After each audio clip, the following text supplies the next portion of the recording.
طيب يا شباب، معانا بقى آخر جزء في الكورس الرياضي وهو جزء الميكانيكا. وفي الميكانيكا إن شاء الله هنتكلم عن حاجتين، الاتزان والازدواج. وطبعا في تشابه وبرضه في اختلاف ما بينهم بسيط كده. طيب أول حاجة الاتزان. إيه هو الاتزان؟ الاتزان يا سيدي بكل بساطة هو لو أنت عندك جسم أثرت عليه مثلا بقوتين قد بعض وعكس بعض، قد بعض في المقدار، متساويين في المقدار، وعكس بعض في الاتجاه. طبعا القوتين هيلاشوا بعض، يعني كأن الجسم ما تأثرش بأي قوة خارجية، وبالتالي لو الجسم كان ساكن هيظل ساكن. طيب لو الجسم كان متحرك بسرعة منتظمة في خط مستقيم سيظل متحرك بنفس السرعة المنتظمة في الخط المستقيم. تمام؟ يعني نقدر نقول مع بعض كده الاتزان هو أن يتأثر الجسم في نفس الوقت، في نفس اللحظة، في آن واحد، وأن يتأثر الجسم في آن واحد بمجموعة قوى أو بعدة قوى، والمجموعة دي لازم تكون محصلاتها بتساوي صفر. خلاص؟ يعني القوة دي هتبقى متساوية في المقدار. الشرط الثاني متضادة في الاتجاه.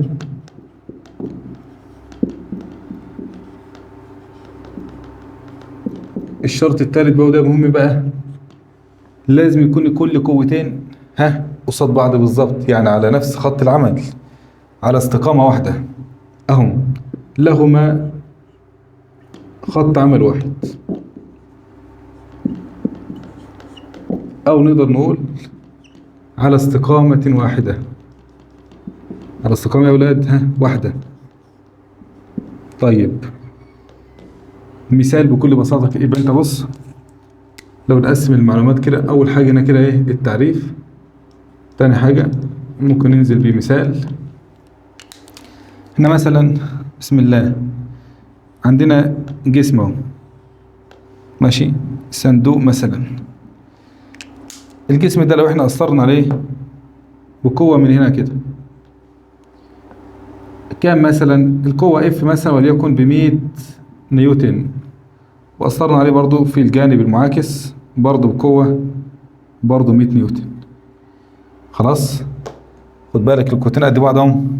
يبقى الشرط الأول متساوية في المقدار ومتضادة في الاتجاه عكس بعض ولهم خط عمل واحد أهم. بص دي القوة الأولى مثلا، خط عملها فين؟ الخط ده كله. خلاص كده. طب دي القوة التانية خط عملها فين؟ برضو نفس الخط ده. يبقى كده القوتين لهم نفس خط العمل على استقامة واحدة. طيب ايه اللي هيحصل بقى؟ ايه اللي هيحصل يا سيدي؟ القوتين هيلاشوا بعض، كل واحدة تلغي التانية، وبالتالي تالت حاجة اهو النتيجة بقى. قال لك يظل الجسم على حالته. يظل الجسم على ايه؟ على حالته. من حيث ايه بقى؟ من حيث حاجة من اتنين.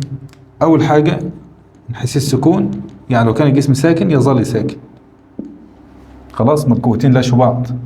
طب لو كان الجسم متحرك بسرعة منتظمة في خط مستقيم يظل متحرك بنفس السرعة المنتظمة في خط مستقيم. يبقى من حيث السكون أو الحركة بإيه؟ الحركة بسرعة منتظمة في خط مستقيم.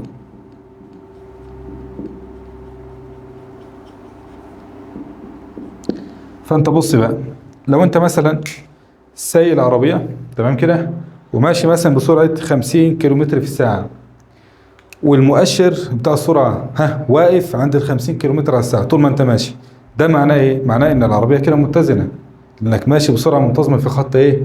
في خط مستقيم، سرعتك لا زادت ولا قلت. معنى ان العربية ماشية بسرعة منتظمة معناها ان العربية كده ايه؟ في حالة اتزان، في حالة ايه؟ اتزان. يبقى اذا يا شباب الاتزان مش ان الجسم يظل ساكن بس، لا، ده الاتزان حاجتين، يا اما يظل ساكن يا اما يتحرك بسرعة منتظمة في خط ايه؟ في خط مستقيم.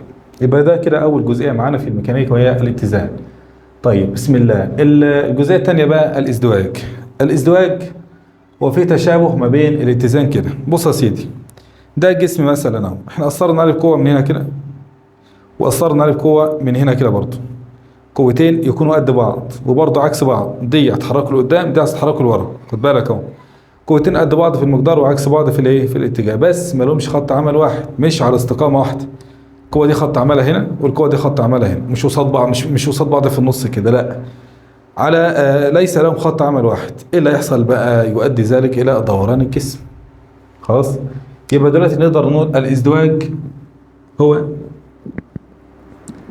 ان يتاثر الجسم برضه في نفس الوقت في آن واحد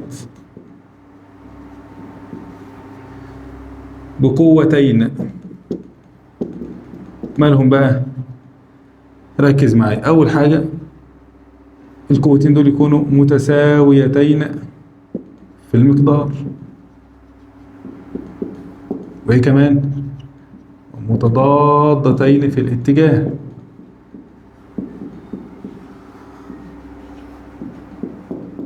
وهي كمان الشرط الثالث بقى هو اللي يختلف، عشان قلت لك فيه تشابه وفيه اختلاف ما بينهم. التشابه هنا برضو كان القوتين متساوية في المقدار ومتضادة في الاتجاه، هنا متساوية في المقدار ومتضادة في الاتجاه. الشرط الثالث هو اللي يختلف بقى. هنا كان القوتين لهم خط عمل واحد، استقامة واحدة، وبالتالي المحصلة كانت صفر سيجما اف، محصلة القوة بتساوي صفر. أما هنا بقى القوتين ليس لهم خط عمل واحد، ليس لهما خط عمل ايه؟ واحد، أو ليسوا على استقامة واحدة. خلاص. مما يؤدي إلى دوران الجسم. مثال للكلام ده، بص يا سيدي كده، ده جسم مثلا اهو،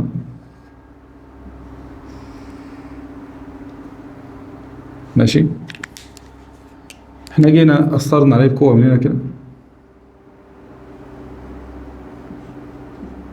وليكن مثلا 10 نيوتن، وأثرنا عليه بقوة من هنا كده، بس الأسفل بقى، ده الأعلى ده متضادين في الاتجاه أو متساويين في المقدار، برضو 10 نيوتن.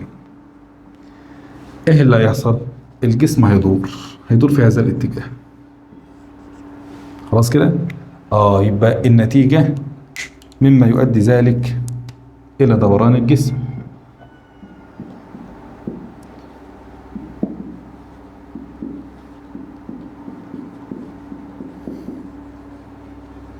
خلاص يا شباب، يؤدي ذلك إلى إيه؟